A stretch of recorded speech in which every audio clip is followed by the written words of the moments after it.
Hello, my name is Lauren Salmon, and I will be going over Fosterian Elements and the Story of Edgar Sawtelle by David Roblesky, published in 2008.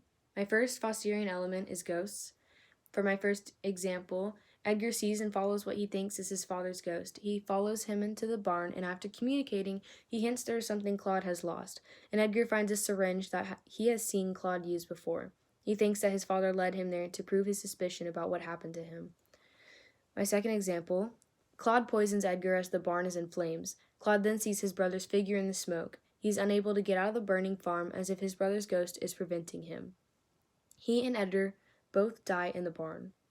Foster explained how ghosts always symbolize some hidden and destructive behavior or impulse. In example 1, when Edgar sees his father, he is there to show him what happened, destructive-wise. Foster also stated that ghosts stand as a symbol for some error that needs to be corrected. He is trying to correct the abrupt family he left behind when he sees Edgar.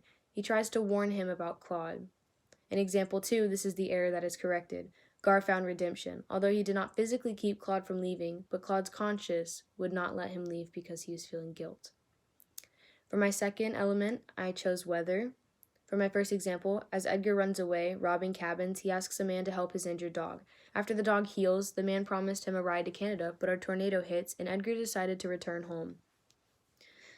For my second example, it started out with gray curtains of rain sweeping across the field.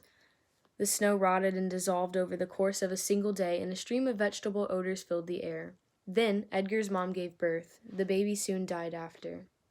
A couple days have passed. Foster says that weather is never just weather. Snow could mean something threatening, and rain could be bad or good. In the first example, the tornado is good and bad. It is good because it causes Edgar to return home instead of running away, and it is bad because tornadoes are not very good things.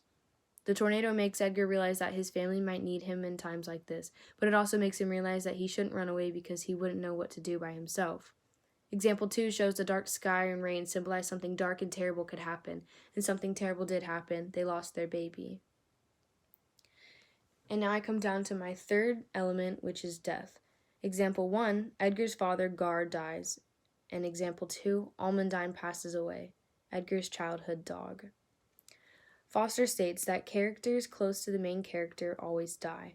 Almondine and Gar are very close to Edgar. Foster always says that the characters' death are very important plot devices. Without Gar's death, there wouldn't be much of a plot. The story could not have continued the way it did without that death. Edgar wouldn't be able to grow as a character without the death of his father and Almondine. This death pushed the story forward. And in conclusion, Foster's elements have helped me truly understand a book and helped me see better into the book and deeper into the meanings behind everything. I can now break down a book and analyze it more closely than before due to Fosterian elements that he provided in his book. Thank you.